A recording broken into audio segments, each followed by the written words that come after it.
It ain't no lie though.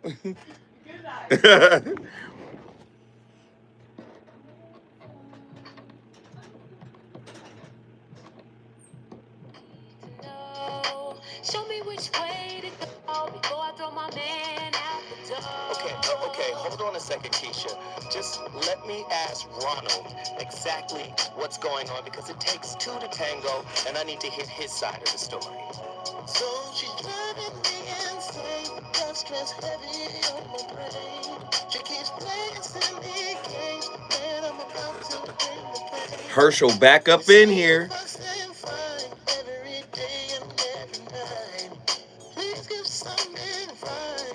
Attila up in here. What up?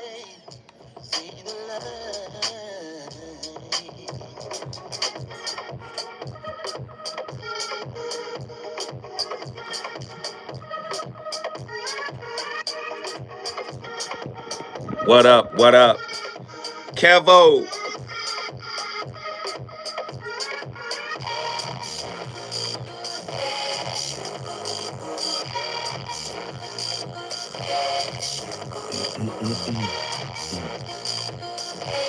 Blessings.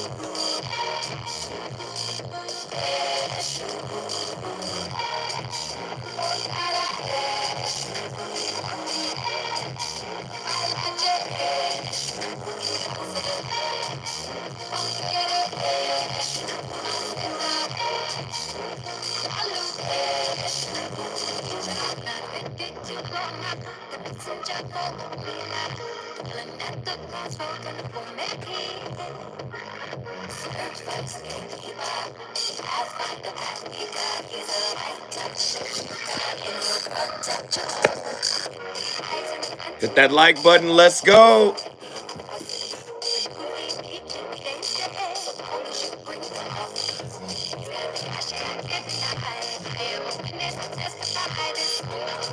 Jaysha, what up?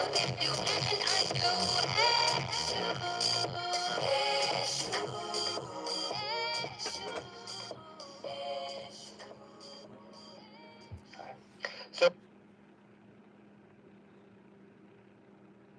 another one you had said that was, I guess, controversial was, if you have to protect your peace, you don't have peace. What do you mean when you say that? So for me, that's more of a spiritual grounding for me. First, I will say that I used to be the queen of protect your peace. No new friends. I'm not introducing anything into my circle because I need to protect my peace. And what I realized is it's a form of control. Because if I trust my journey and all those things, then there's nothing to protect for me. So when I think about the peace piece, or let's use boundaries, because a lot of people are like, well, you need boundaries. You don't need boundaries. Boundaries may be the starting point for you because maybe you don't trust yourself to handle certain situations, but you don't necessarily need boundaries, not when you trust yourself. Now, the peace piece, I don't know if you ever really pay attention to a person that has like a lot of boundaries and stuff. They are exhausted because, and then they say it too. They're like, my therapist said that I need to establish these boundaries and I won't get rid of these boundaries, or I have a boundary. Like, to me, it's like over explaining in a way to where you're exhausted, because what tends to happen is you start to internalize the responses that you're receiving back because no one is still listening, and now I have to cut people off. I don't know that there's any peace in that. Because peace to me is being able to navigate life with this sense of confidence and grace, and knowing that I can handle whatever life throws or tries to throw at me without going into protection mode. And I think it's important to say, I think boundaries are needed for people, but I know what you're saying too, and I think it's an interesting way to see it, that a lot of people don't see it that way, but I think it ties back into the capacity thing too. But exactly, like, are you really trying to micromanage others in order to just avoid not getting your way?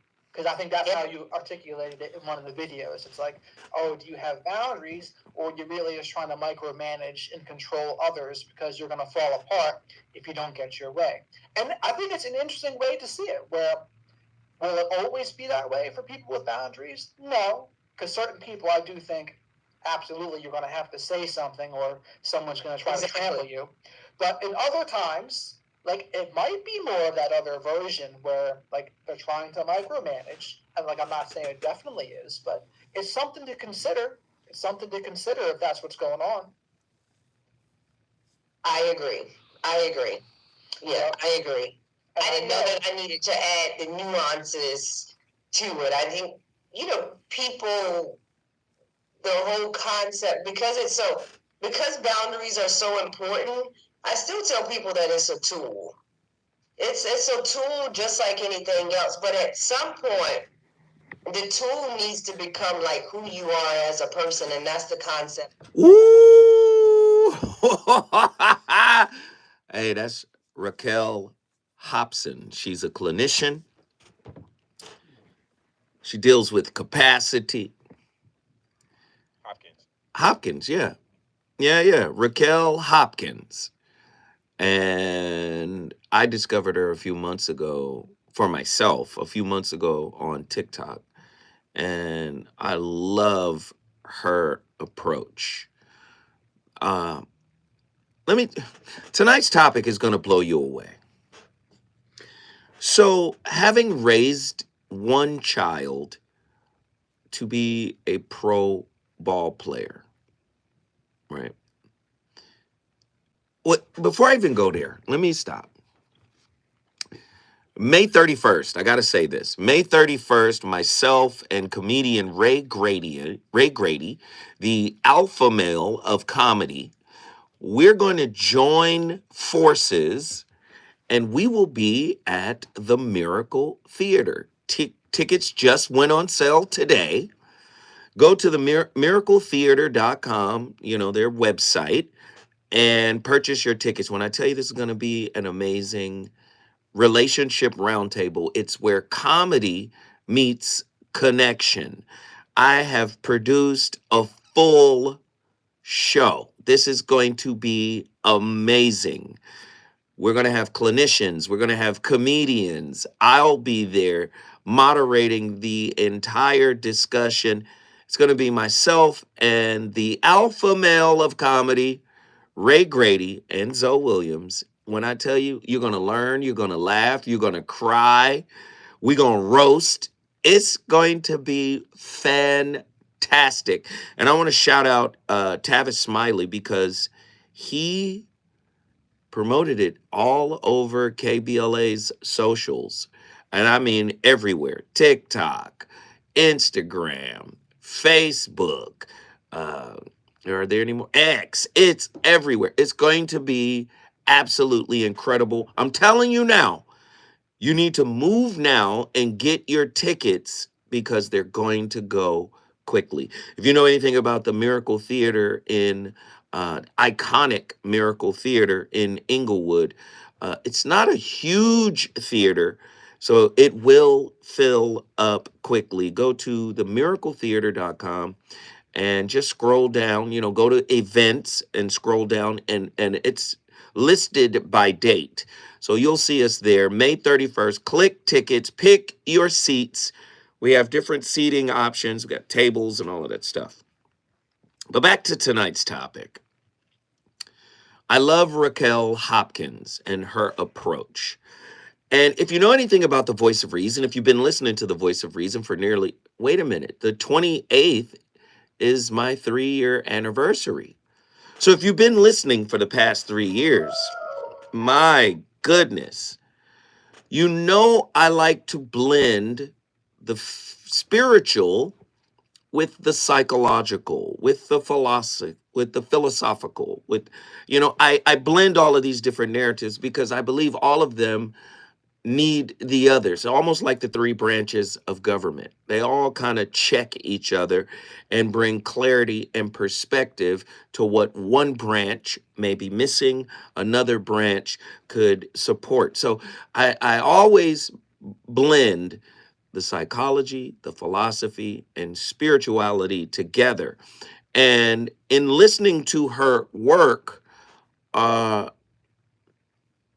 although she's a clinician, she's a certified clinician, she's not drinking the psychology Kool-Aid.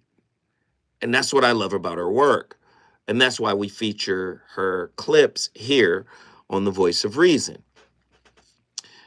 And the clip that we just heard is quite profound, especially as it pertains to tonight's topic. Are you an insecurity snob? What is an insecurity snob? Well, let me digress for one more moment. As a parent who raised a professional basketball player, you realize where you go, hey, I got to step out of the way. The kid has learned all he can learn from me. I have to give him over to other guys and let them teach him and bring him up. And you start to realize, hey, wow. At some point, that process of turning your kid over, allowing others to coach them, allowing others to bring, you got to check your own insecurities, because you might be like, yo, you know what I'm saying? I wouldn't do that. I don't like the way you're talking to my son. You know, sometimes you got to step back and allow that to happen, right? Then on top of that, the competitive nature went away to where everybody gets a participation trophy, right? So it's hard to develop young talent when they're not competing against each other. You know, it's the iron sharpens iron kind of thing, right? Well, now people in relationships are looking for participation awards.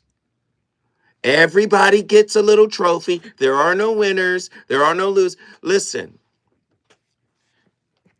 the insecurity snob. Does Western society openly reward our insecurities to discourage personal growth, our own self-acceptance, our own self-reality? I'm in this relationship, and you need to acknowledge my insecurities. You need to be attuned, right, to my wounds. No, I don't. That's not my responsibility. Are we remaining vampiric victims, exploiting our partner's insecurities? I'm with you because you're insecure. That means I can get what I need out of you through manipulation. Well, the insecurities are typically mirroring each other, so now there's bi-directional manipulation going on. Codependency as a safety net. We reward inauthenticity because we are codependent on our partner's insecurities. This allows us to take advantage of and benefit from their lack of boundaries and self-worth while simultaneously making us their confidant, fixer, or even hero/heroine, ensuring that they will not abandon us. In order to acquiesce to your wound's demands, I need to be safe. Demanding safety is a mechanism for control. That's what Raquel just said. Lord have mercy. The ego says, where there is control, there is freedom. I will try to control you so I can maintain my freedoms. And by controlling you, I assure that you won't betray me, that you won't hurt me, right? You won't abandon me, right? The ego says, again, where there is control, there is freedom. This is why we obsessively seek safety shrouds. Are you obsessively seeking safety? Andy, do you need to feel safe in your relationship? Andy's like, hey, I don't. Well, a lot of people, you need to create a safe space.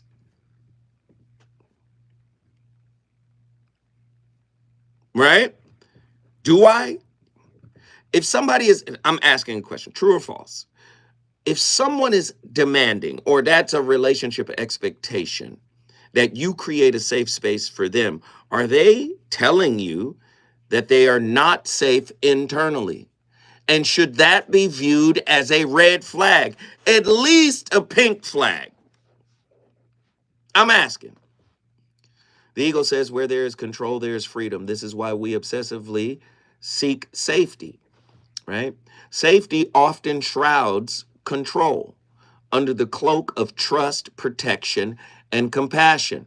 In other words, I will allow your control for my wounds' protection. Are y'all ready for tonight? Can we talk about insecurities? Are you an insecurity snob? Your insecurities have to be treated like they're celebrities. Your insecurity isn't a celebrity to me. I'm not going to pull the chair out for your insecurity. Right? Is that fair? Is relationship, you already know, relationship as a mirror, right? Your insecurities, right? Are they entitled just to your attunement and not to your significant other, right? Your insecurities are entitled to you loving on them, to you nurturing them, to you empathizing with them. You cannot make it a requisite action or behavior of your partner, right? To give your unhealed wounds and or insecurities attunement. If you gave it to yourself, it wouldn't be a demand of them. You wouldn't even have to ask because you've given it to yourself. Oh, goodness. Tonight's topic, the genocide of resilience. Oh, is relational resilience dead? Because somebody thinks relationships are supposed to be peaceful and everything is good and cool and it's going to be fine and, toxic positivity and spiritual bypassing. I'm asking you, has relationships lost their resilience? When we come forward, the voice of reason going to continue cooking up this grace.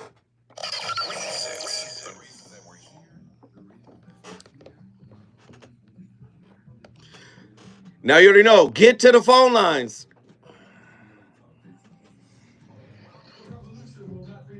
I'm gonna say safe in the sense of you not leaving me, but a safe space, just the environment, like be my peace type. I guess sometimes I'm not thinking about it like that in that regard. But I'm gonna just when I think of safe space, I just want to feel like you're not dealing with somebody else. That safe space. Let's go. I'm with you. Get to your phone lines. Davey Lee, I need to talk to you. Truemonger, you ain't called in a minute. I need to talk to you. Lazarus, call us. 1-800-920-1580.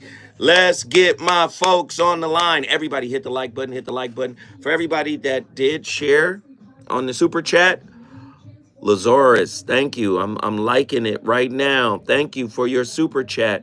You do know that there's another way to support. Hey, Herschel, thank you. Thank you. Herschel and Lazarus gave up 2 of them? Thank you. There's another way to support. You can go to my Cash App, $ZoWhatNetter. Please support the best way you know how. Like, share, subscribe, or support. Go to my Cash App, $ZoWhatNetter, or hit that little $ down at the bottom of the chat. No, sir, relationships have been littered with excuses and terms that have been thrown out without clinical work. What do you mean, James? Because I'm giving clinically supported facts right here. So say more, James. I would love for you to call in and share.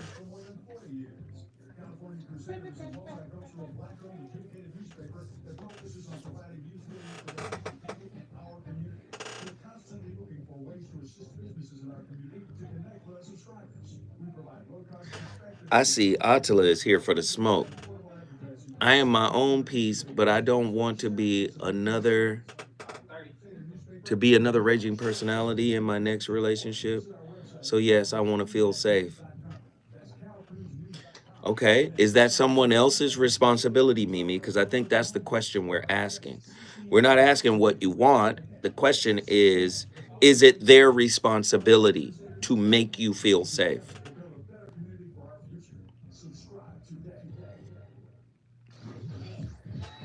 Miss JB?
Hi, and welcome to this week's Life Lessons teaching. It's great to be back with you all.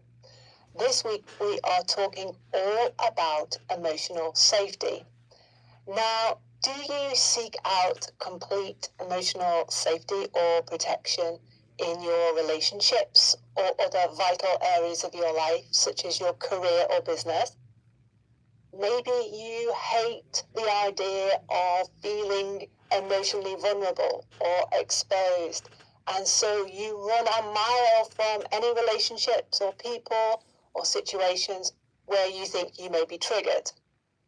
Well, in this teaching, we're going to be exposing what we call the emotional safety myth and explaining why everything you've been told about emotional vulnerability, emotional safety, and emotional protection. Wait, pause it. Nah.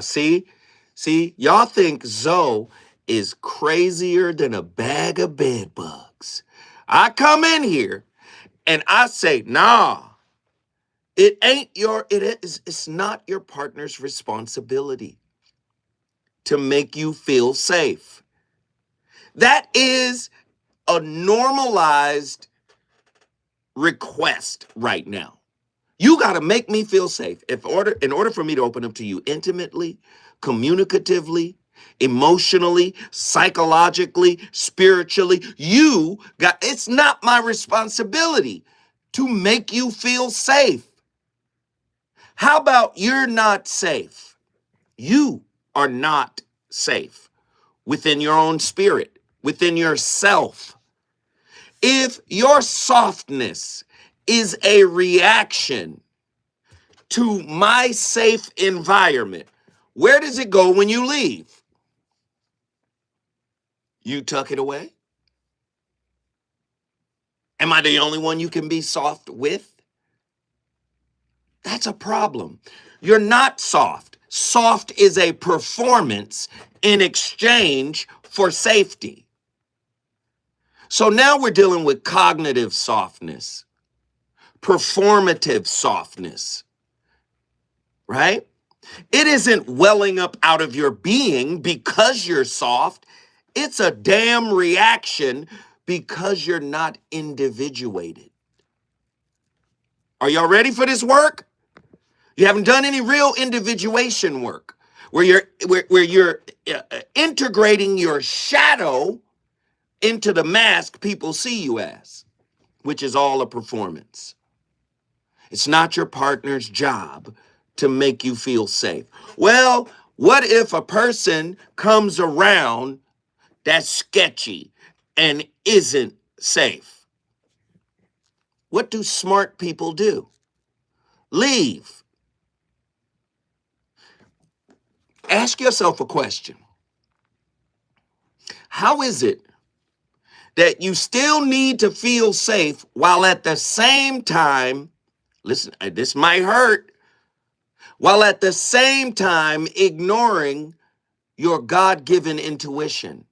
Ladies, one of the biggest sins women commit against themselves is ignoring their intuition. So you got, oh, I need to feel safe, but I'm going to put myself in an unsafe situation and disregard the warning that's going off in my spirit. Be honest. How often have you done it? Then it becomes a whole, I need to feel safe. Well, you didn't feel safe from the beginning, but you kept going. Why? Why did you keep going? Yesterday's topic was about you repeating the amount or having the same number of sex partners as your mother, having the same relational strategy as your mama. Oh, Lord. We talk about it all the time. Oh, relationships are holographic. You got the same spiritual work that she had. Ooh. Ooh, I know y'all not ready for tonight, huh? You reliving a pattern that you inherited from a broken person that didn't correct the pattern. But you got a demand that somebody should make you safe when you're the unsafe person. Right? Oh, I'm just asking. If you put yourself in a bad situation and you ignore your intuition, who's the daredevil? When we come forward, we gonna find out.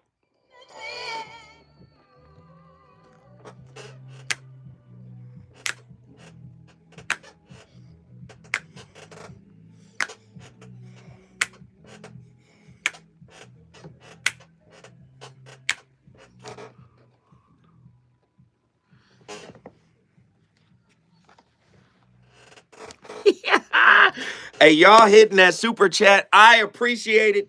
You can also send it to my Cash App. Listen, the Cash Apps come directly to me.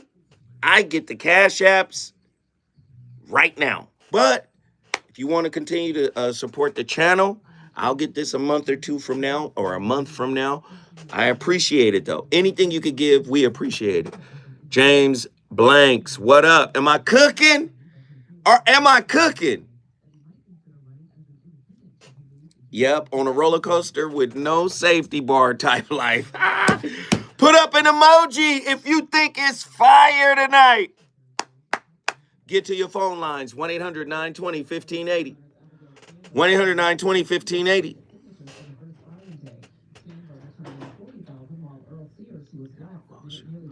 Trying to help a ninja. Miss JP up in here. What up, JP? When we know.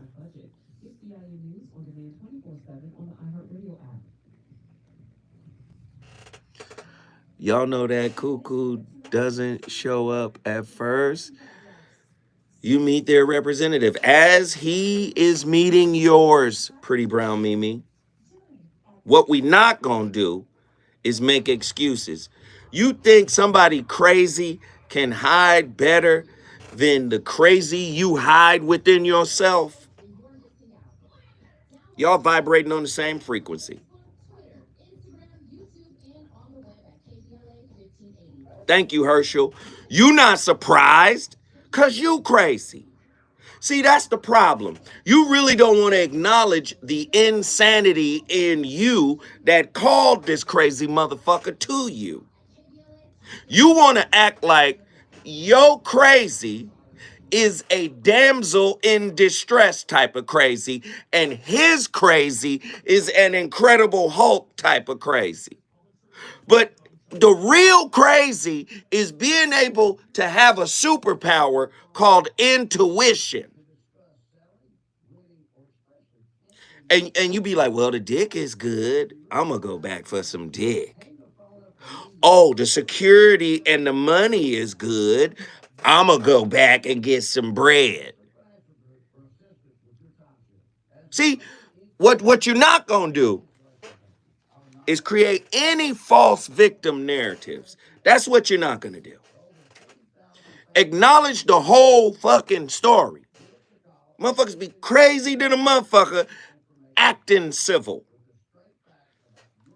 Listen, you're a byproduct of America. Okay? You are a byproduct of America. America is the most civil, crazy place in the world. Motherfuckers is wearing wigs, making laws, and every man should have the inalienable right to be free. Oh, we're not talking about the niggas we own. We're not talking about, yeah, they're human, but this is us. Every man has a God-given inalienable right for the pursuit of happiness, freedom, and joy and prosperity. Not you, nigga. You're an ottoman. Come here, let me sit on you. Bend over, nigga. Understand, you byproduct of that.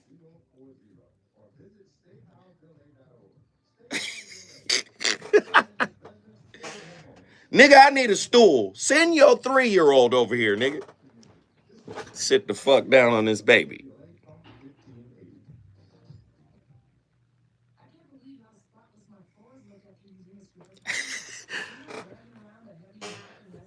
You're a byproduct of a toxic society. Krishnamurti.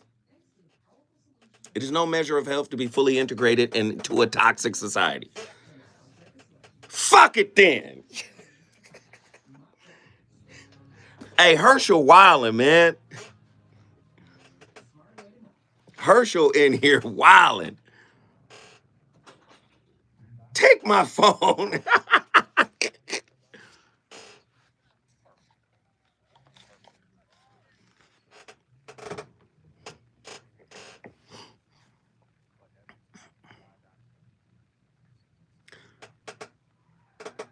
What sounds? I don't want to hear nothing. What happened? Who has said? Everybody hit the like button. Let's get those likes to match the amount of people in the room. The like is free. The like is free. Hey, Miss JB, I'm doing an event. May 31st at the Miracle Theater. Me and comedian Ray Grady. We got clinicians, we got comedians. It's going to be crazy. Go to the Miracle Theater. I think it's miracletheater.com. Look up events. Our event is right there. Go there. Bring your peoples out. It's going to be crazy. Get your tickets now because they're going to be flying. There's the link.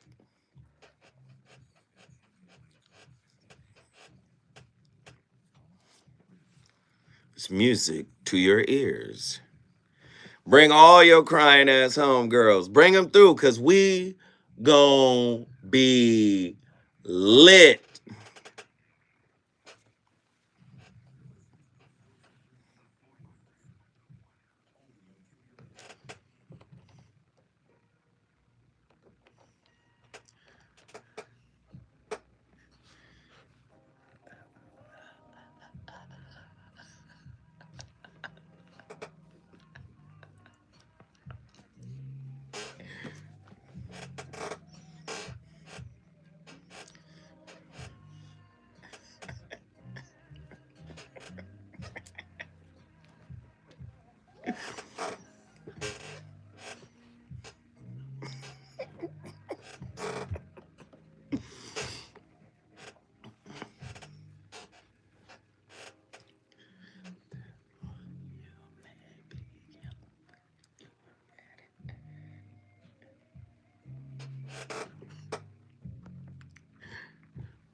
question is, as someone who has a real need for love and belonging, but feels that's inhibited due to fear and anxiety, how do I take steps toward growth so that I can experience the love and belonging that I so desperately need?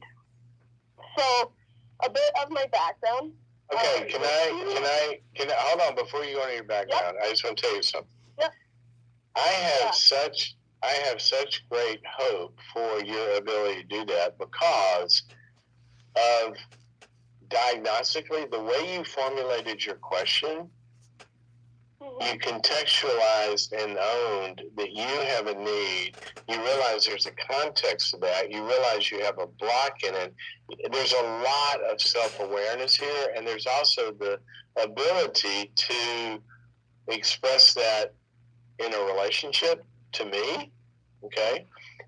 And you also have some other things, and I won't go into all that, but as I'm listening to you, you have other capacities that are going to make this doable for you if you find the right context. So I want to tell you that from the beginning. So give me why you asked the question. Awesome. Well, two I would say formative events in my life that I think really have too much power over me and are really robbing me of the full life God has for me. Is one, I grew up in a Bible-based cult until I was 10. And the second, yep.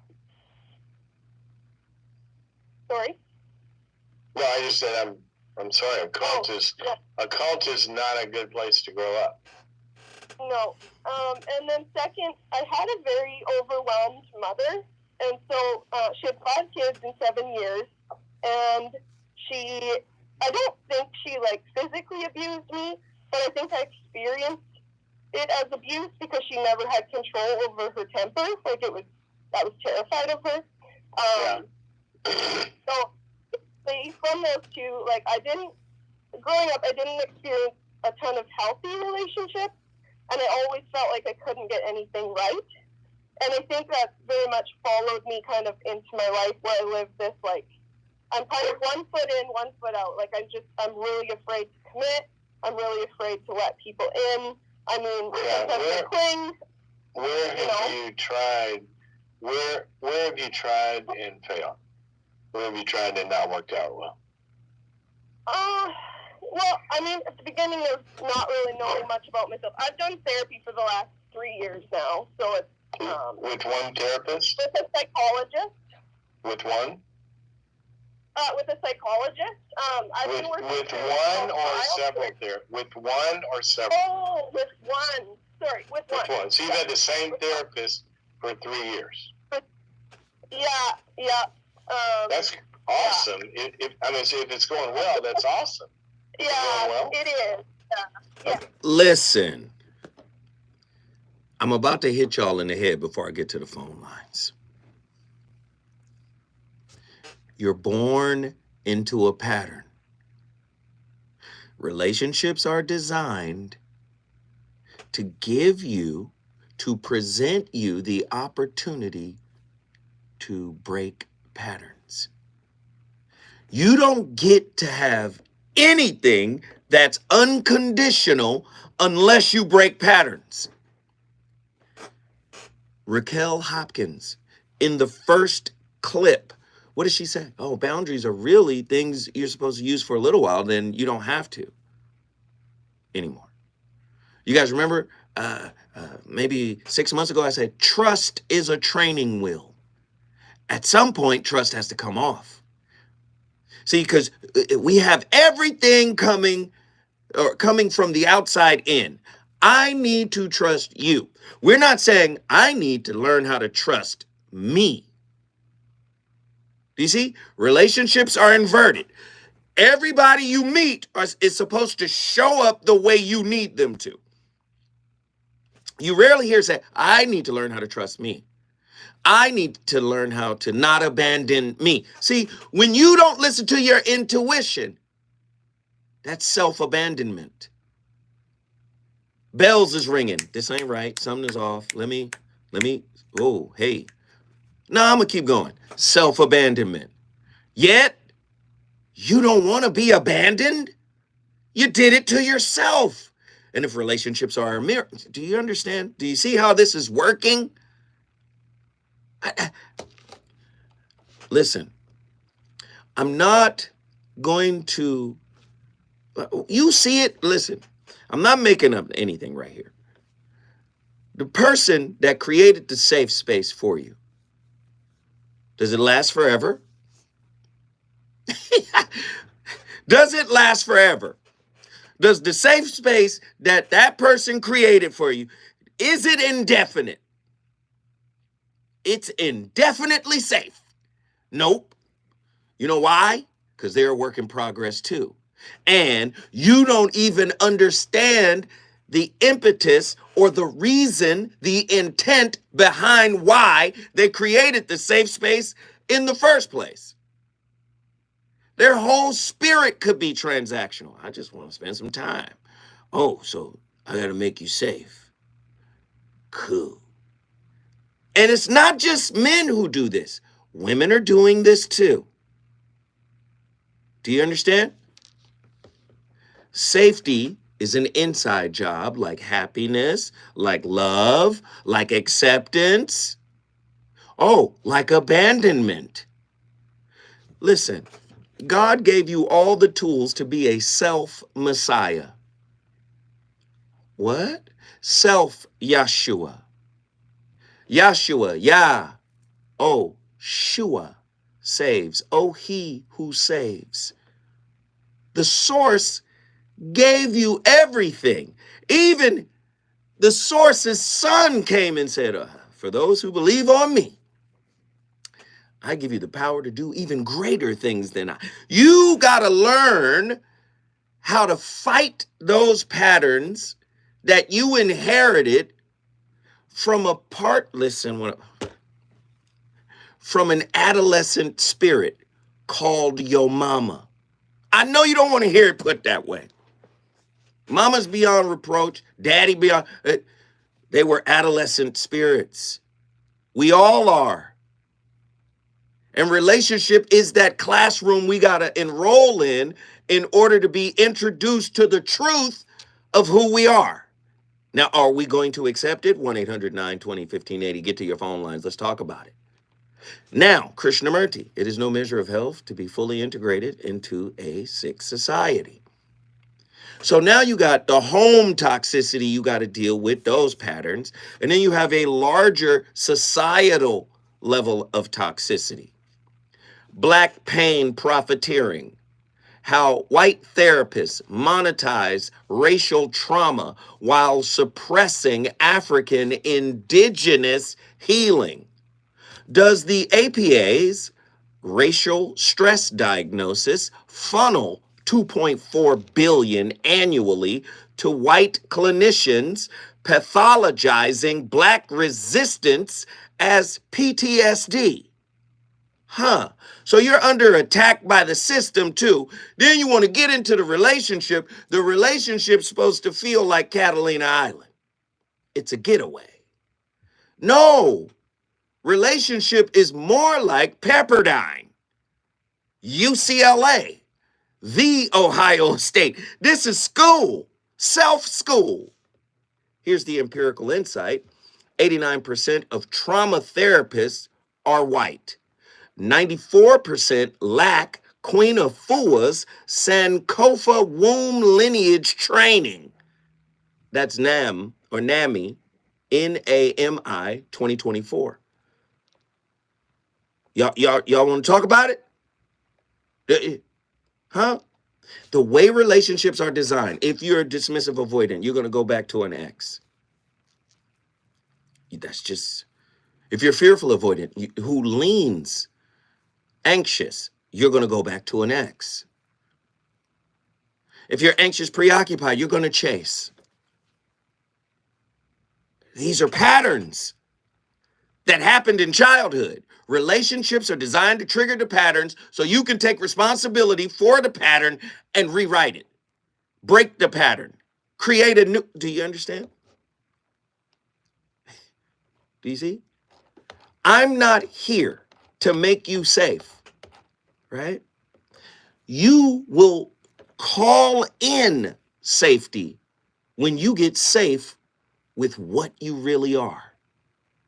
And I'm going to say it in another way, because I know a lot of you have looked into that dark abyss that is your shadow, and you saw some eyes looking back, and they were yours. And I know when you saw your own reflection, you did not want to see yourself as a shadow demon. Ooh, I know this is hard. Are you an insecurity snob? When somebody dates you, do they have to date your insecurities? When somebody dates you, do they have to make a special little green room for your insecurities to be in? Does Western society openly reward our insecurities to discourage our internal authenticity, right? Our internal ability to grow? Are we remaining vampiric victims by exploiting our partner's insecurities and our own? When I come forward, we're going to go to the phone line and ask some folks about it.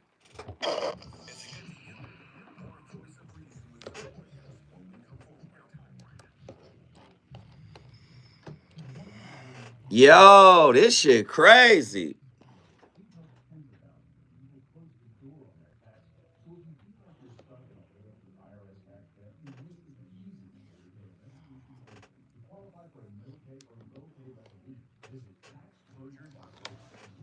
Is it lit? Demetrius, you on fire, boy.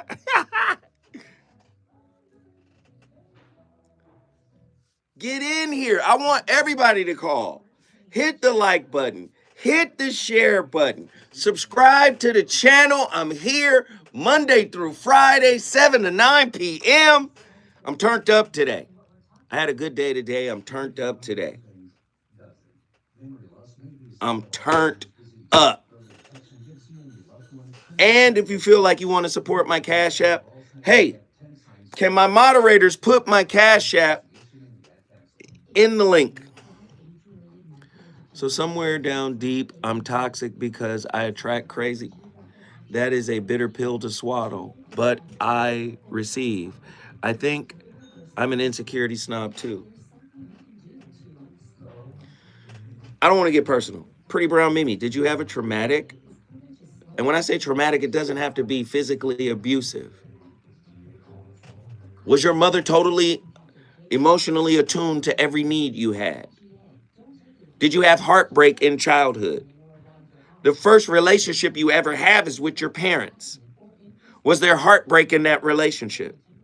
Was there emotional disruption in that relationship? I know it's a hard pill to swallow, but if I start asking the questions that lead to the truth, you got to stop. And you're actually exemplifying the example that I was making in the first line. So somewhere down deep, I'm toxic because I attract crazy men. What about you're toxic because you not only attract but engage with them? Because all I gotta do is ask the question. Once you find out they're toxic, do you continue to engage?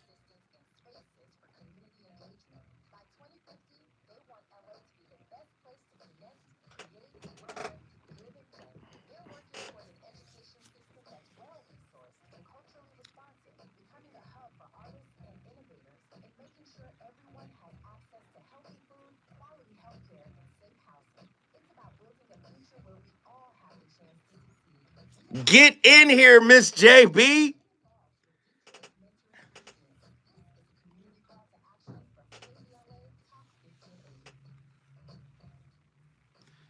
I'm starting to see people as spiritually retarded. I'm about to do that topic too, the spiritually retarded.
Kirk, I want to come to you because I feel like with Black excellence, with this theme that we're talking about today, people feel like Black excellence has to be directly tied to success. You've been very adamant in the past saying how with a certain level of success comes a certain level of trauma. I want you to kind of dive deep into that, explain why you feel that way, and guys, I get you to chime in as well. Any level of success also has a certain ingredient of trauma to it. It's because there's a cost to it. There is a emotional, spiritual, physiological cost of the sacrifice that it takes to get it from the dirt. That when people say that they come from the mud, you have no idea that as you begin to peel that off, what the layer of that person really is. It's because the most greatest are always most in the room, the most insecure. It's because you're always having to live your life vulnerable. Think about it. It takes so much to be able to have a dream and to have the boldness and the wherewithal to even step out there and to even see if the dream comes into something that is really tangible.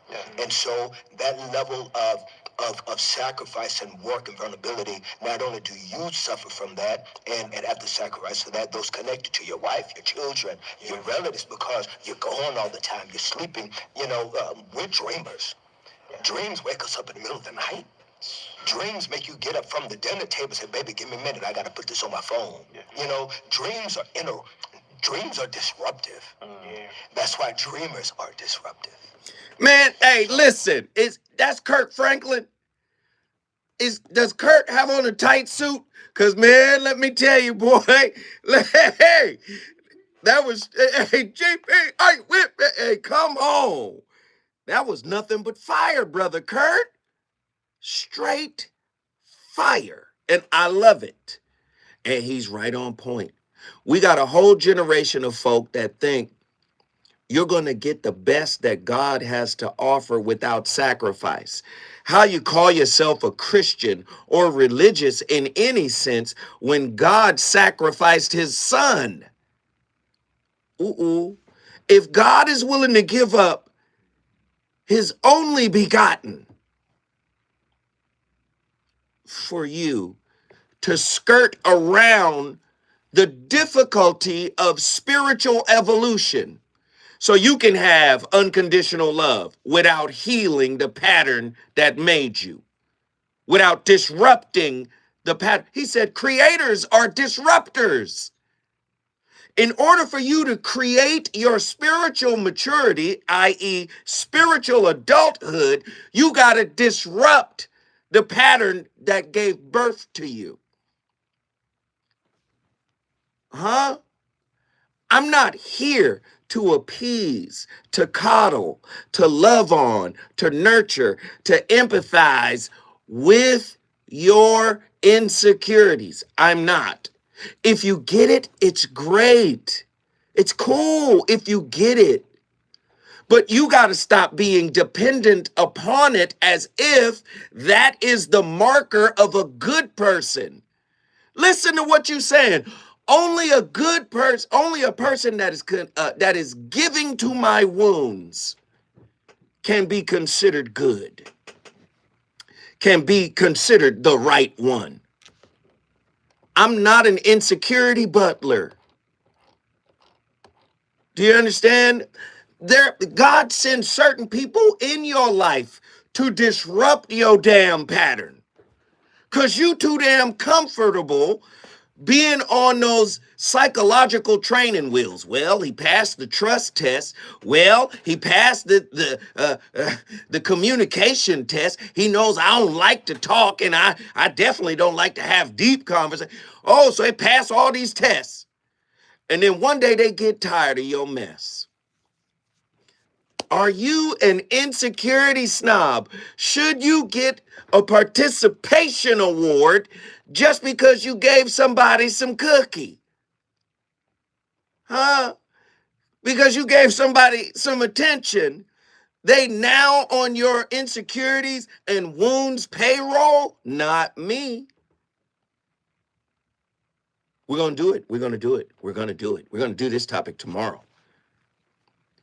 I am no longer dating the spiritually divergent. God gave me the gift of sight by going through hell. I had to go through hell to gain sight. I had to go through hell to break some patterns in myself, right? Are y'all ready for tonight? I don't know if you're ready for tonight. Listen, when I come forward, we got callers on the line. I promise y'all, I'm coming right to y'all immediately.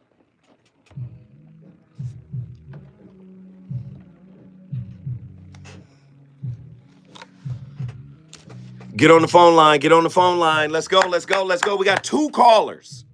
I need more than 2. Before I switch sides, oh, hell nah. JB, you tripping. Spirit is priceless. What does that mean, Chris? I'm scared of this conversation? Come on, Jay. I know you not. JB ain't scared of this conversation.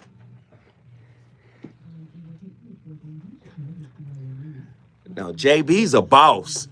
I seen JB in action. Yo, let me just say this. On the super chat side, in the first hour, we did $81.95. We're just $19 away from $100 today. I'm appreciative of everybody for donating. Herschel done donated 36 times since he done 47 times. We're that close to $100. Please continue to support. I would call in, but you make a motherfucker rethink the question. I got to write my shit down and rehearse. No, you don't. Lazarus, just talk to me like a regular person. Just don't curse. We good. It'll come to you organically, I promise.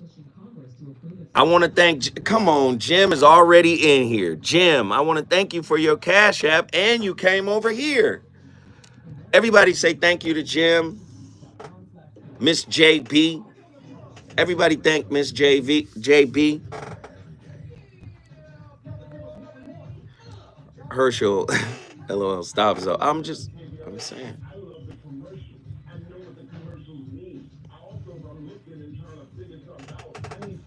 Are we lit tonight? Switch sides, not to me. D is too good.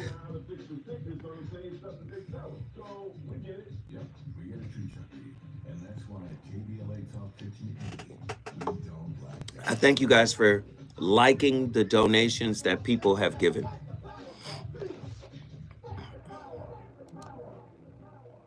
I'm Zoe Williams from The Voice of Reason.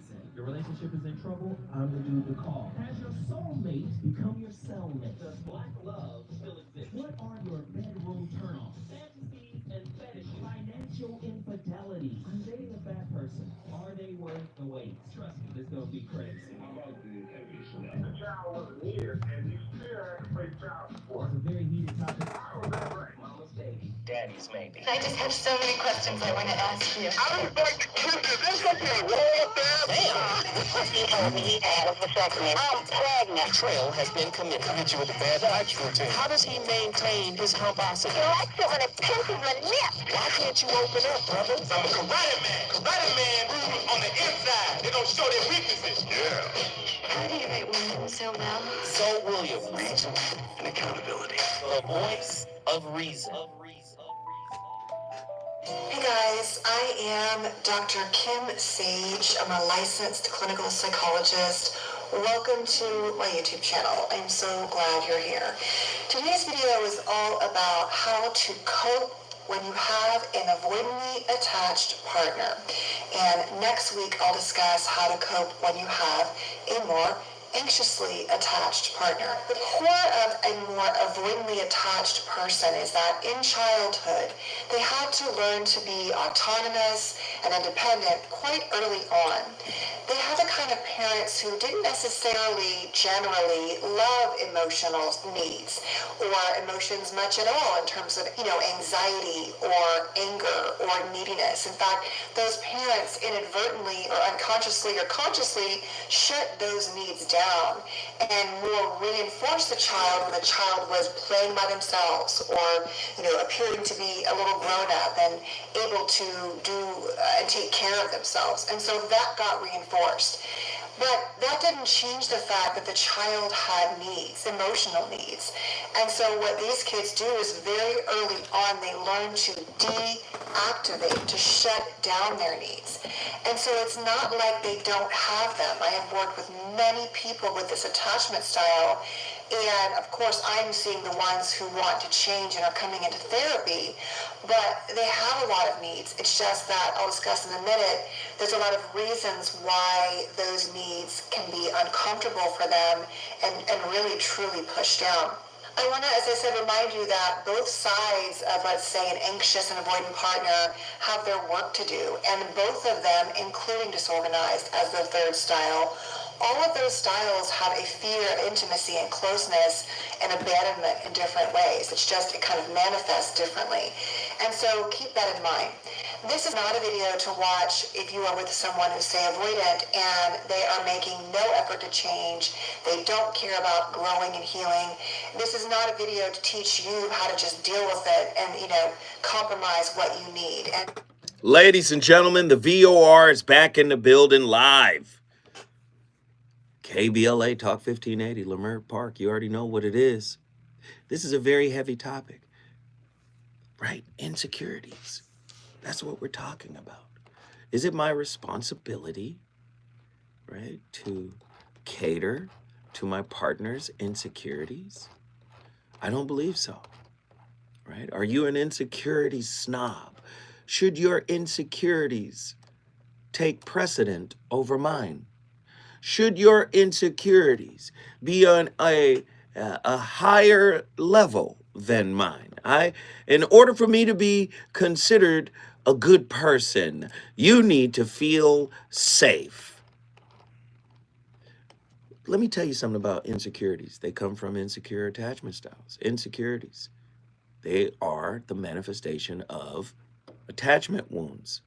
Insecure attachment wounds. Do you understand? You get that in childhood. So you want your partner to date and cooperate and cuddle and coddle. Come on, man. We've already seen enough coddling in the NBA. Oops. Did I say that? Yes. Yes. The participation awards for relationships, it has to stop. You can't get around that. Anything that is truly spiritually substantive, you got to give up a part of who you think you are in order to get it. Who you think you are is ego, right? The ego integrates with parts of the shadow, right? But not all of it, right? That's how you heal, is when you integrate the full shadow. But there are pieces of this stuff you push down into your shadow that your ego identifies with: wounds, victimhood mentality. I deserve, you owe. You understand what I'm saying? Like, in order for me to be soft, I need to feel safe. No, you create safety within self. Whatever you cultivate within, you become a magnet of externally. Right? Just because I don't want to hear the law of attraction mess. I don't want to hear it. I'm not with it. You say, oh, change your thoughts, you shift your reality. Okay, that goes with you too. Here we go. Anxious, preoccupied. They're chasers. Anxious, don't leave me, don't abandon me. But internally, if somebody chases them, they become avoidant. Why? Because internally, they're self-avoidant. So they carry the seed of avoidance in them. They're chasing after something that is running because they're recreating a parent running. I was never able to catch my mama or my daddy. If I catch you, then I would have caught something that ran from me. But internally, avoidant, self-avoidant. Do you see? right? The avoidants are the same way. Internally, oh, I want the love of a lifetime. I want somebody to pour into me. I want love, love, love, love, love, love, love. That person gonna come. Jesus gonna drop him off. The Jesus stork gonna come through, drop him off at the front pew. I'm gonna be sitting there. I'm gonna have that special fan I usually. Won't he do it? And then when it happens, ooh, that's a little too much pouring. Could you ease up on the pour? I'm still on the first cup. Oh, you don't want the love cup to runneth over because you're still in relationship with the patterns, right? Lack of emotional attunement. Oh, well, guess what? I'll do it myself. I'll feel myself. I'll feel this. I'll go inside. Do you see? Can the relentless quest for safety be reinterpreted as a subconscious surrender to control, masking the deeper call for authentic self rediscovery? In what ways does our mutual dependency on a partner's insecurities serve as both a safety net and a barrier to genuine connection? How might the act of projecting our unhealed wounds onto others reflect a metaphysical misalignment between our true self and our constructed, curated, manicured, socially acceptable identity? 1-800-920-1580. Could the paradox of seeking certainty in relationships be the very manifestation of our deepest insecurities about vulnerability and change and unpredictability? Listen, when I fall in love, can't be no unpredictability. What universe do you live in? It's at the fundamental level of reality. Heisenberg's uncertainty principle. It's in your relationships. You don't know who that man is when he wakes up in the morning. You don't know who she is. You don't know what kind of dream they had. You don't know what kind of ancestor met with them and messaged them. You don't know what's going on in their spirit. One thing you better not do is change what you've been doing for me and my kids. Your wounds, your insecurities, yes, these are my children that I ignore, but I expect you to cater to. How do the psychological mechanisms of codependency intersect with the metaphysical concepts of duality, such as light and dark, of self and other?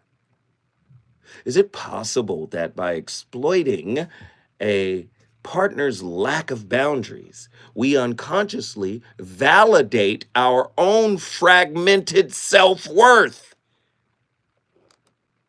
Relationships are not a game, people. And I'm trying to give you the cheat code. We all have to move away from this spiritual divergence. That's going to be tomorrow's topic. We're going to listen. I got callers on the line. Let me get everybody in here. It's time to cook. The phone lines, we're all over California right now. Let's get these callers in here. Attila, Houston, Texas. What are your thoughts on tonight's topic? Wow, that was fast. This is so good. It's such a good topic. Okay. So, for starters, I do feel like we are rewarding each other's, like, inauthenticity or insecurity, however you want to spin it. I feel like they're kind of one and the same, to be honest. And I think we talked about this earlier. You are inauthentic because you're insecure. So, right, so with that being said, we are codependent on each other's insecurities, because if you get better, then I got to get better. Interesting. It's easier for me to be a confidant, a fixer, the heroine in your story, whatever the case, than it is to actually be your partner and see you eye to eye. I'm glad you brought this topic to me. I am. I'm glad you brought this to me, because when you bring certain things to me, I'll be like, oh, this is some young people stuff. But then when I start thinking about it, I'll be like, but then when I think about it and I start dissecting it, I go, oh, wow, this is this is affecting people ubiquitously, right? Everybody is being hit by this. But go ahead, finish. I'm sorry, I digress. And Andy said something interesting. I wanted to ask him. He was saying that I think you asked him about safety, and he was talking about cheating. So I guess my question would be like, why is like monogamy synonymous with safety for you, Andy? Oh, she got a question for you, big dog. Look at that. Andy looked like, listen here, man. You interrupted my homemade salad, croutons and apples and cranberries and walnuts. Come on in here, Andy, because Attila has a question directly for you, sir. Oh, he ready too. Here he comes. I told him I was going to ask him a question. All right, well, he ready. He got the mic. He ready. All right, can you pose the question again? So my question was, you did say something about cheating. I think when I asked you about safety. So my question was, why do you, is monogamy synonymous with safety for you, and why? To be honest with you, Zoe kind of, he threw me off guard with the question. I don't equate safety with relationships. I think just in the context in which he asked me that question, I was kind of like, I really don't even know. But if I had to answer the question, I mean, the only way I look at safety would be, if I'm in the relationship, if we're talking about a safe space, the safe space is you still being here with me. But even prior to, being single, I've never looked at a relationship like, oh, I need to be safe in a relationship. Safety never even came up in my head. It's never been a thought. Wow. Well, it's a thought. It's a big conversation now. Now, everybody needs to feel safe. And I'm wondering, is it a synonym for acceptance? Everybody needs to feel accepted, or maybe it's not acceptance. Maybe it's truly safety. But if it's safety, the question becomes, what internal mechanisms do you have going on that causes you to feel unsafe? Do you see? Maybe. That's what I was kind of getting at with my question. Yeah, go ahead. Go ahead. Well, if I could break down, this is because the reason why I brought that up is because I'm kind of working through that right now. So when I think about the idea of having these different expectations, let's say your expectation is monogamy. My question to myself would be, well, where does that come from? Is that conditioning? But is that also an extension of control in a sense? Because I feel more, how do I say, there's a certain level of certainty knowing that person is going to only be with you. Right? But again, and I'm saying outside of the practicality of it, but yes. And you're breaking it down so perfectly, so precisely. But again, for 99.9999999% of all people, where are those expectations coming from? Who's co-authoring them? Who's co-writing them? So it's these insecurities, these wounds, these attachment wounds that you go, well, if you cheat on me, that's betrayal. Who betrayed you? How did you betray yourself? I would say if you're in that situation where someone has cheated on you, chances are you betrayed yourself to be in that relationship in some form or fashion. I would say for some. People do what they want to do. I would say for some. People do what they want to do. Yeah. Yes, people do what they want to do, but a lot of times, I feel like because me and Miss JB were talking about this.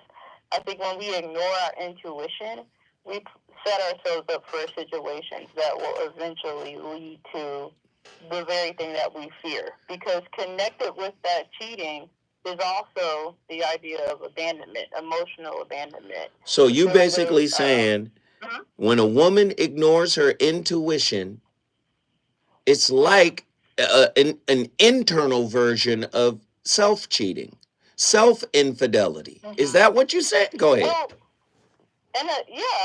because if my higher self is alerting me that, hey, something's not right, and I brush it off in favor of, let's say, remaining quote unquote peaceful in a relationship, or I ignore it just because I don't want to face the truth, whatever the case may be, it's not going to go away, right? Like, if anything, it's going to compound. True. And I wouldn't even say that's just women. Trumonger said. Trumonger said they be ignoring while they humping. That's what he said. Well, yeah. I mean, that's normally how that happens, right? So, and I mean, minus the humping part, but truth be told, I think a lot of us are wanting to have a certain semblance of safety, and anything threatening that is going to be an issue. So, as far as the cheating, right, this is why we come up with checklists and questions to ask each other on dates and these different tactics, because we're really trying really, really hard to make sure that we get it right. But to me, I'm like, if everything is good within you, then you can't go wrong. Even if that person is to do the things that you feel would be the abandonment or the emotional betrayal or whatever the case may be, right, you're still good internally. Right. Andy has a question for you, though. Yes. How do we know that the intuition is always correct, though? Well, there's a difference. Intuition and insecurity. Insecurity usually is emotionally charged and triggering. But intuition might be emotionally charged too. Might be. Or it might be what I call a presage, a feeling. Something that just like when my great grandmother died, I just had a feeling. Go check on her. And I just went down there after talking to her. Yep. She sounded fine, but she wasn't. And had I not gone there, sometimes intuition is a higher thing that's happening. May come in a dream. You understand what I'm saying? Intuition is a little bit different than an insecurity. An insecurity is almost like I can look at hypervigilance. Something happened to that person and now they're hypervigilant. They're like, oh, this looks like that. Oh, this might be that. It's more reactive, whereas intuition might be more responsive in a spiritual context. Stay right there. This is good. This is fire. When we come forward, we're going to finish this.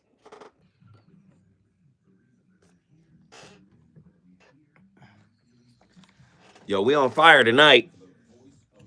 I asked that question. That's a good question. The reason why I asked that question, and I like and I agree with your breakdown. Yeah. I guess I asked that question based off of experiences dealing with women, right? Friendships, relationships, or whatnot. These women, they watch too much forensic files. And because they watch too much forensic files, when they go to sleep, all that shit permeates in their mind, and I feel like they create scenarios. So they watching NCIS New Orleans, nigga. All the grimy shit. You feel me? And I feel like that subconsciously fucks with their mental. You know what I'm saying? Because they have this perception. And once again, the male-female dynamic. We're the ones that cheat, and you feel me? We the ones that cheat? The popular opinion. I'm not gonna go ahead and agree with it, but you know what I'm saying? People always expect the man to be the one to step out in the relationship, right? So I just feel like them watching them forensic files and all that type of shit, it poisons their mind. You feel me? So then now you think it's your intuition, now it's your subconscious mind, because all the damn forensic files and NCIS that you watching, and then now you create this thing that, What say ye? What y'all think about? Is it always true with the intuition?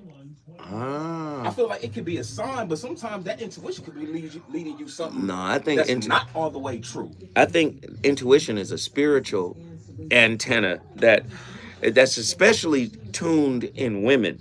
But I do also think if they're not healed, it's hard to tell the difference between insecurity and intuition. Then I can decipher that. Yeah. Respect that.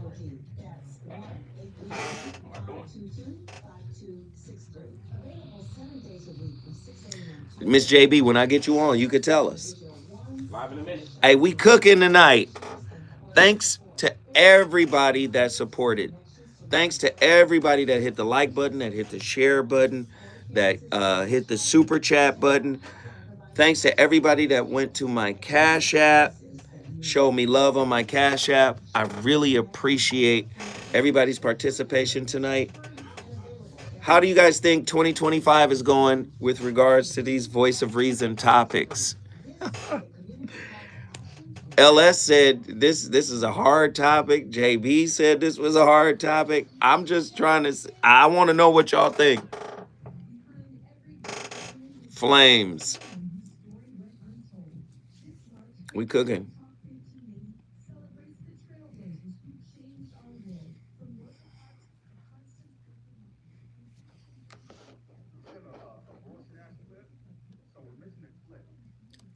Wait, I sent you the other one.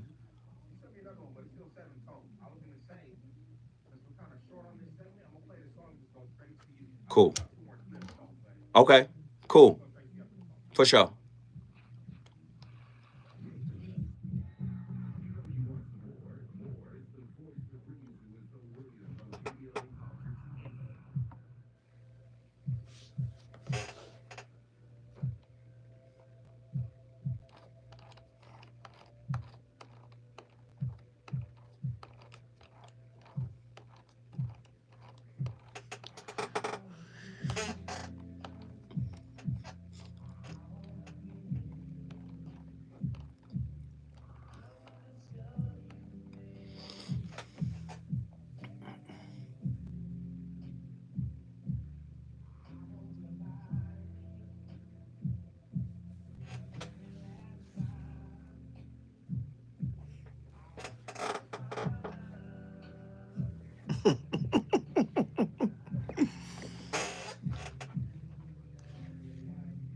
Nobody. Nobody. Nobody, man.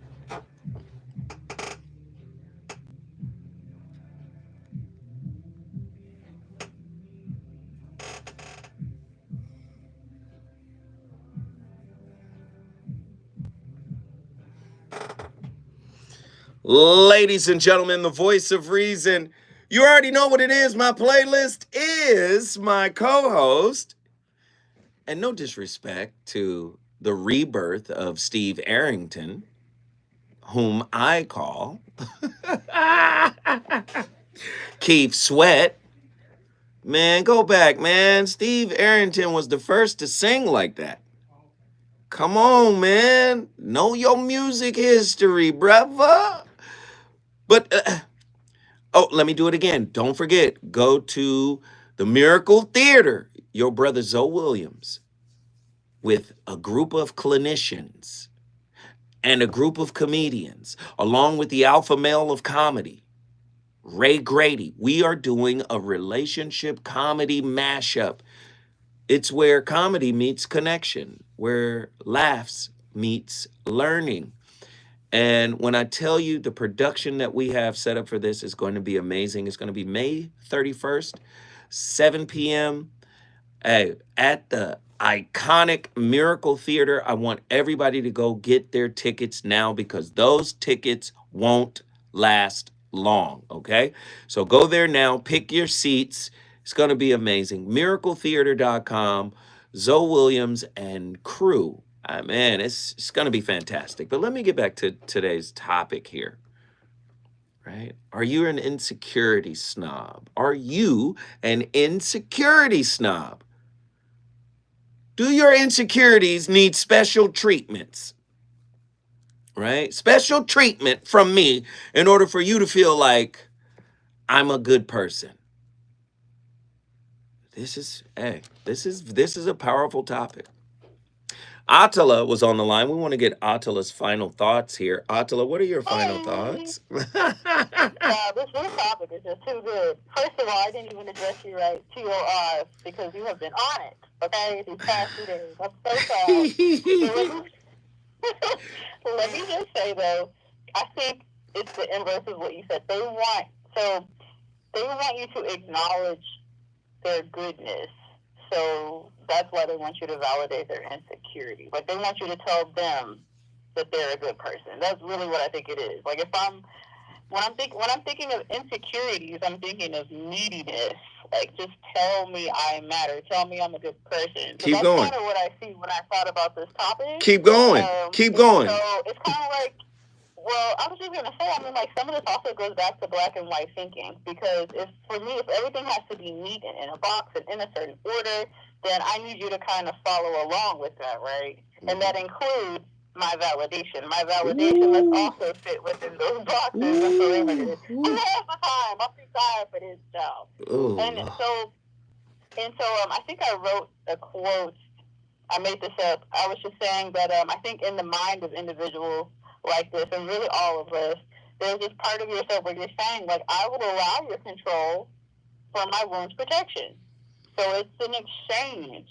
You can control me, but you got to protect my wounds first. Oh my Hence the God. coquette. Oh. That's the whole coquette thing. I'll acquiesce. I'll talk in a little baby voice. I'll do the little, give me the soft life. If you give me the soft life, then I'll give you a softer wife. Ooh. Baby. Ooh. Hey. Have a good night. Love you. Hey, guess what you just did? I'll tell her. Houston, Texas is in the building. If you want to bring your city in the building, all you got to do is call me at 1-800-920-1580. When we come forward, Arkansas, Los Angeles, Memphis, it's going to get cracking. What?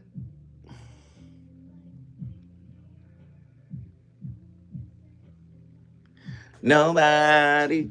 And we played the wine in this motherfucker. That's why we did Keith Sweat, because he be whining. Insecure ass.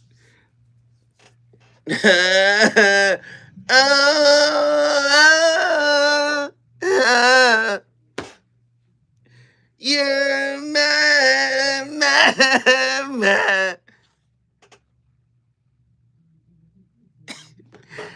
If I was A&R in that studio, I'd have been like,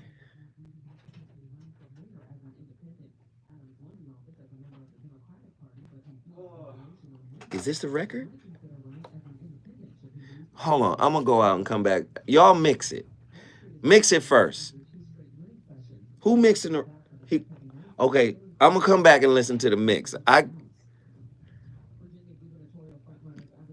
Y'all going with them vocal?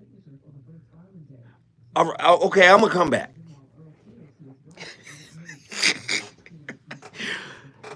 Hey, but no question, that shit. Hey, motherfucking Keith Sweat had a run. That's why I say he's like a Steve Arrington. Go back and listen to Steve Arrington, and you're gonna have a different appreciation of Keith Sweat. Steve Arrington, not what you consider like this an amazing singer, but as my homeboy, Kenneth Crouch, as we talk about it, music all the time.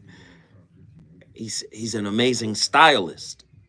May not be the greatest vocalist, but he's a great vocal stylist. He can style his vocals in such a way that those are hits. You know what I mean? One day on patrol, I broke my leg and my squad left me for dead after 3 days of starving. Oh.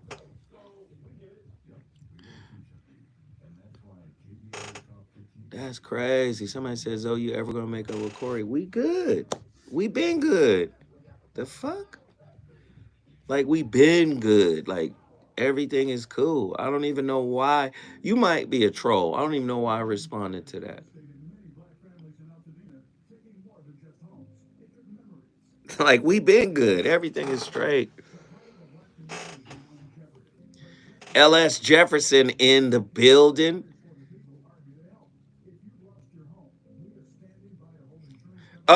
Tapped in the building. Oh, I got to tell you guys the latest drama with my oldest in Turkey. There was his last game. They won. They beat the number one team in the league. But there was almost a riot at their home arena. What up, Neon? Listen, almost a straight up riot at the home arena. So I've been telling y'all about these damn officials. These officials be tripping against the Americans. And they really be tripping. So they playing against the #1 team in the league. They already beat this team now twice. Right? So one referee was really tripping. He giving out texts. He gives a tech to the coach. And then like 30 seconds later, he gives another tech to the coach. The coach got kicked out. Our coach. Then if you watch any of my son's games, you see they don't call no fouls. Like he's playing a more physical version of basketball over there. So he's going to the lane, and the dude literally just pulled him out the sky and threw him on the ground. No call. Right? But then they made up the call. They was like, nope, that is a foul. So New was surprised that he got the call. The ref was calling for the ball. New threw him the ball. I watched it. He caught the ball. And then turned around and gave New a tech and kicked him out the game. When I tell you that stadium went crazy. Because at that point, they kicked him out. Kicked him out the game. The stadium, them Turkish people's like, New Williamson! No, not New Williamson! They went off. They went off. So fortunately, his team, salam alaikum, his team was able to win without him, which they were surprised, shocked. But New has been sending me clips in their news, clips in their social media. They went off after the game. They had to usher that nigga out with security. It was crazy. Don't do that to our import. New Williams has built up a strong purpose within us. This is how, he's built up a strong purpose within us. Shit was.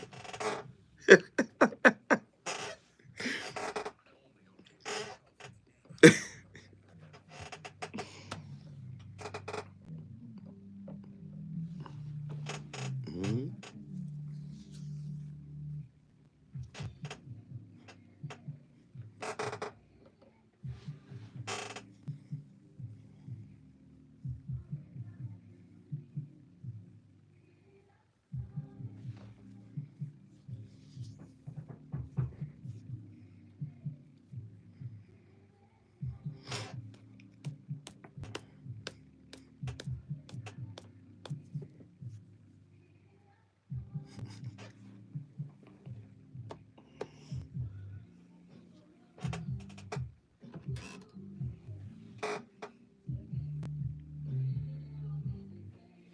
My.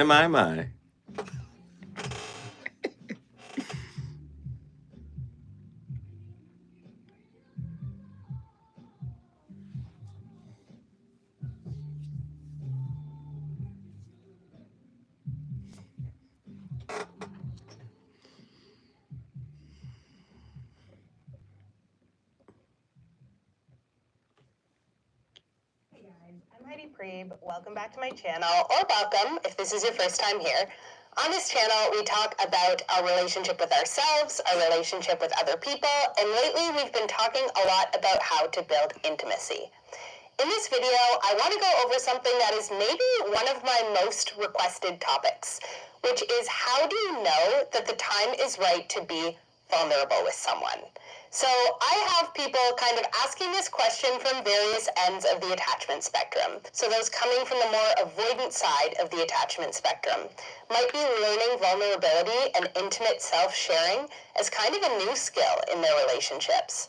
whereas those who come from the anxious side of the spectrum might actually need to do the work on figuring out how to discern who it's safe to be vulnerable with. So you may be a little bit prone to over-disclosing and over-trusting people with your vulnerabilities if you have historically erred more anxious.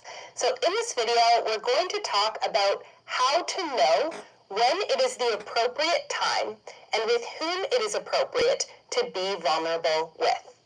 Now, there is no perfect science to this. You can never guarantee that an instance of sharing something vulnerable with another person is going to end well or go in your favor. So what this video is going to talk about is how to make sure that you are at the least making a reasonably safe bet when it comes to opening up and becoming more vulnerable with someone. We're going to talk not just about how to identify the signs of a safe other, but also how to identify green flags inside of yourself that you're at a point where you're emotionally capable of opening yourself up to another person, with respect to the fact that it might not go the way you want it to. Sometimes being vulnerable feels bad, doesn't go the way that we would hope, actually creates ruptures in our relationship that we can't find a way to repair. And so figuring out who it might be reasonably safe for you to practice vulnerable self-sharing with is going to be really instrumental in making sure that you are not senselessly harming yourself by being vulnerable in instances where it doesn't really help. Vulnerability is not a light switch. If you don't know how or learn how to be vulnerable with self, right? The word vulnerable means wound, means pain. If you don't know how to nurture the pain within you, how many of you are more critical towards yourself and your mistakes and your shadow and judgmental and all of that towards self than you are with others? If you're more critical of self than you are of others, it's natural for you to be critical of others, number one. But if you put that same thought process on vulnerability, you can't just flip on the vulnerability switch and say, oh, this is a good person, I'll be vulnerable. Most people are vulnerable to those who give them what their wounds and their physicality, and the physicality incorporates more than just sex, right? It's protection, security. Do you get what I'm saying? Again, it's transactional again. If you go inside, right, and you get vulnerable with self, I'm okay as I am. I truly accept me as I am, flaws and all. I made a mistake. It's okay. I'm going to recover from it because I learned something.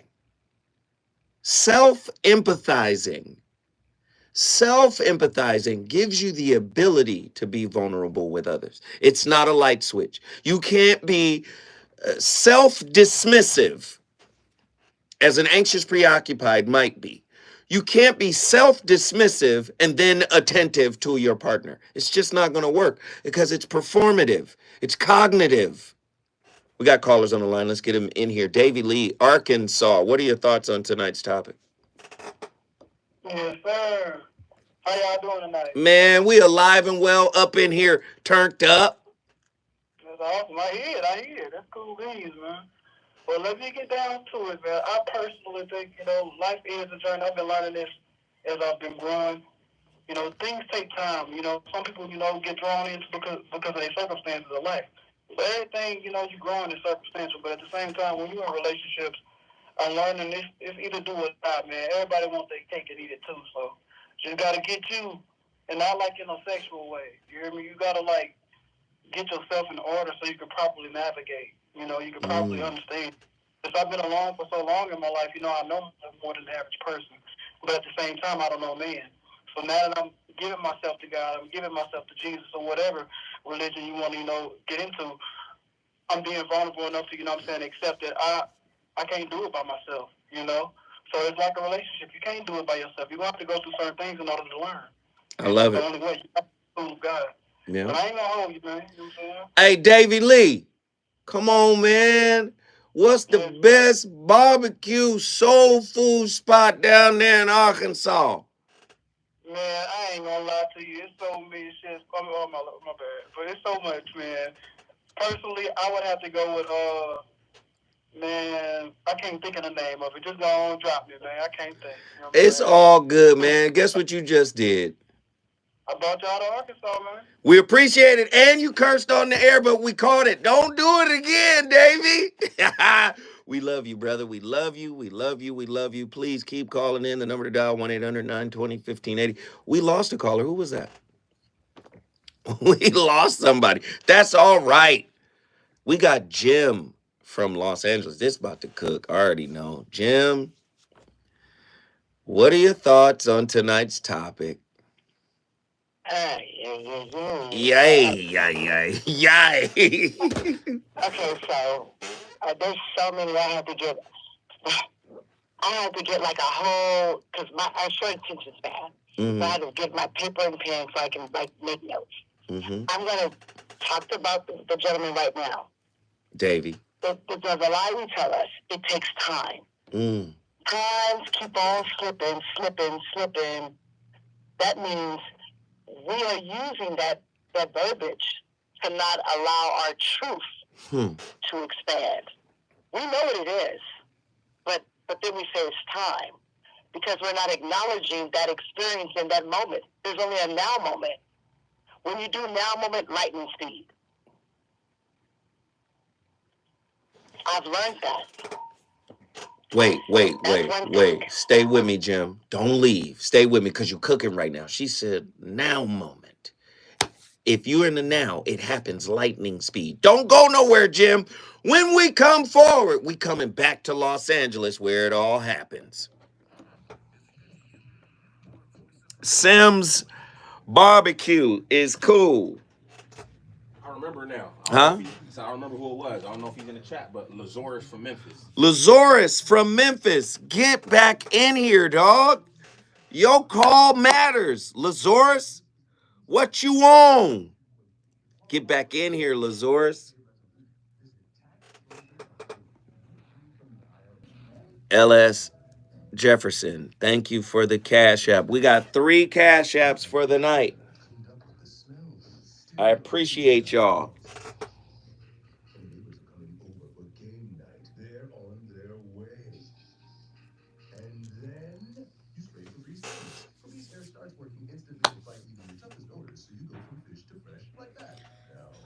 Hey, y'all gotta go.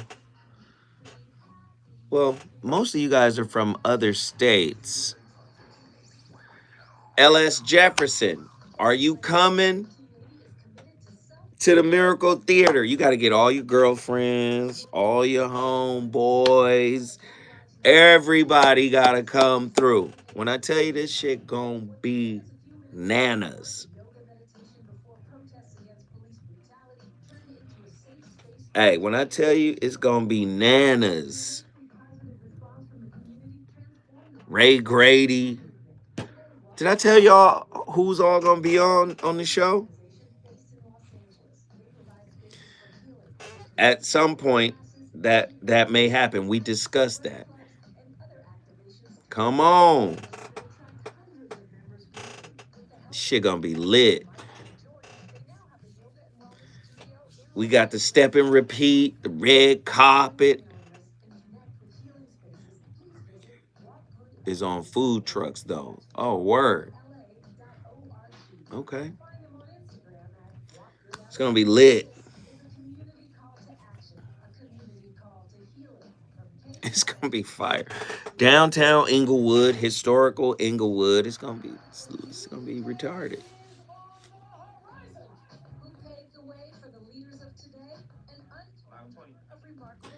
And will there be libations? Yes. Well, it's a theater, so they got popcorn, food, drinks, alcohol. They got all that shit. Shit gonna be crazy.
It's as simple as that. But would you grant that human beings want security?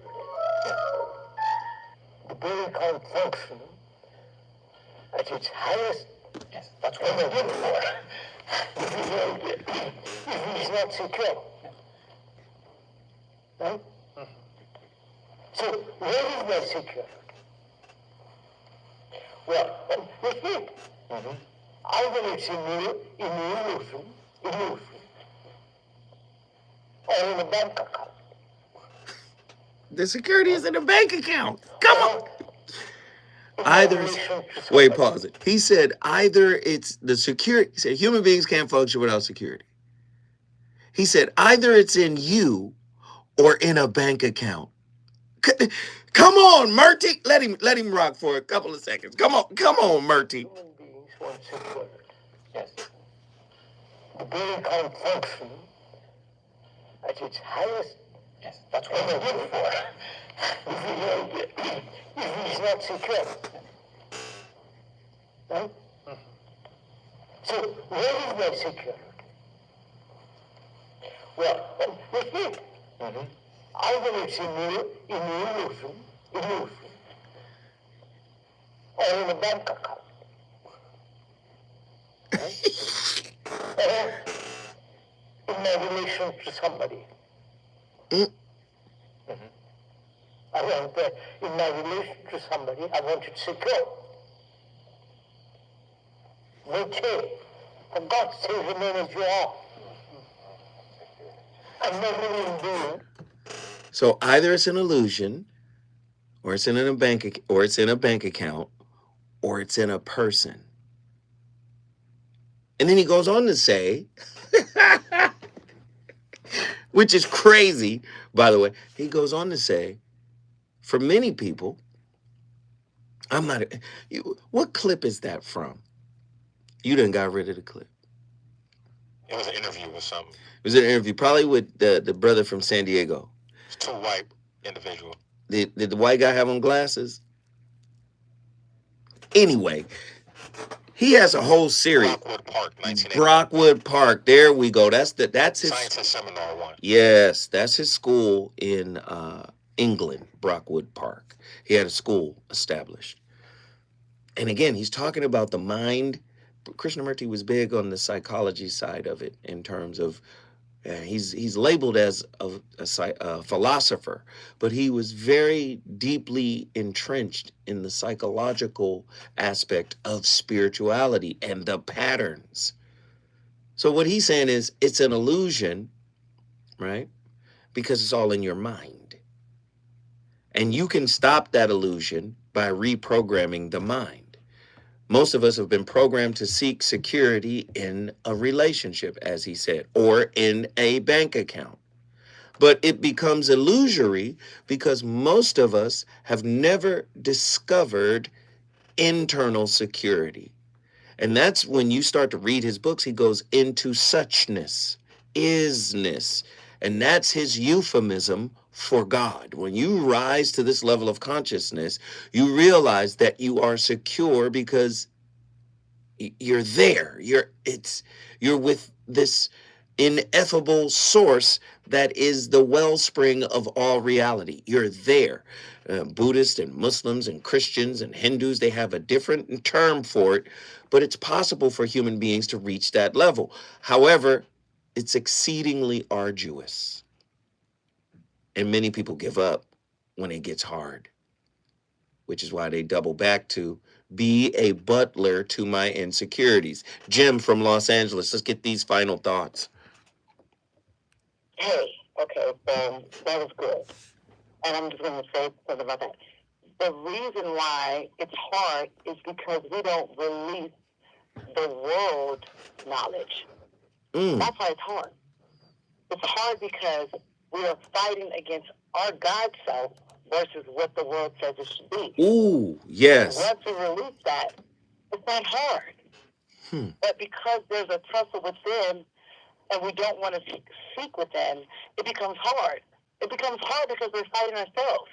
like Daniel, fighting the angel, rest of them. Mm. I want to go back to Natalia. I want to go back to what she said, safe. And I like that you said, could that be a different word? Because I was writing. Maybe we're saying the wrong word because I want to be safe. But let's say, do I want to be protected? Do I want to feel trusted? Do I want my partner to trust? I want to feel in that space. Whatever safe can be an expansion. I love it. That might be a different word, but I want to feel protected. I want to know that that I don't have to worry about you. But when you leave, that makes me safe. When you go and do whatever, I trust you. Trust is safety.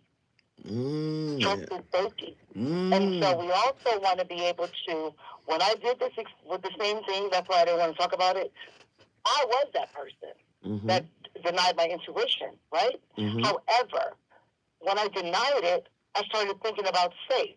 You're not making me safe. You're not making me safe. You're not making me feel, but am I making myself feel safe?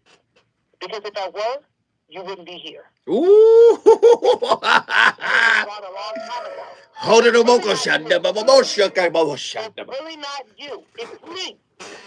It's me. Boom. Let me go within and figure out why am I allowing to neglect my intuitiveness.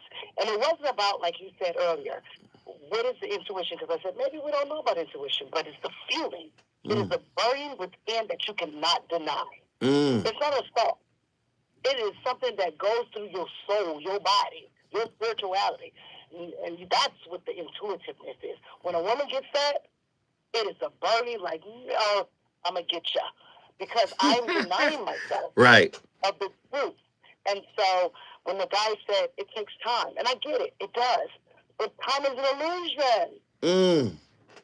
It only takes time when you neglect what you know to be true. Ooh, you need a little more time. You neglect it still. You okay? So what is time? Time is an illusion. Right. Time happens instantaneously, the now moment. There's no tomorrow, there's no yesterday. But the reason why we fight against time is because we don't want to relinquish. It ain't about nobody else. We don't want to relinquish Spirit's guiding. And we don't want to relinquish our control. Jesus, take the wheel. Jesus, I'm driving. Take the wheel. Hey. I don't need to drive. Come on. Hey, Jim, guess what you just did? I brought LA in the building, baby. La Leezy in the heezy. You already know what it is. We don't know it all, but we like to ask all the questions. We appreciate when you guys call in from all over the nation, especially Los Angeles, because we right here in the heart of Leimert Park, man. The modern cult of vulnerability has birthed a paradox. We weaponize insecurity to commodify intimacy. On tonight's topic, on our show tonight, we argued that Western society's obsession with safety in relationship, right, enshrines codependency as a shadow economy where performative wound trading replaces authentic connection. We drew upon quantum psychology and metaphysical duality. We tried to reframe codependency not as pathology, but as a Nietzschean power play, a vampiric bullet where partners barter shards of brokenness to avoid the terrifying freedom of wholeness. I know it's difficult. Vulnerability. Trauma as social capital. Let me explain something to y'all, man. I'm never going to be 100% right. I promise you, never. But I think I'm on the right track by having these discussions. Listen, if you think so, tune in tomorrow. I'm going to keep cooking. You understand? I'm going to keep cooking. And don't forget the Miracle Theater.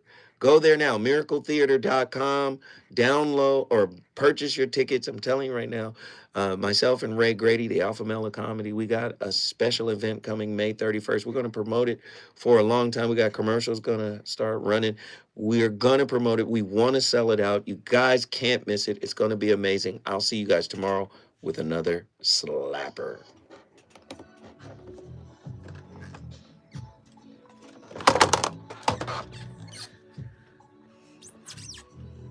Yo.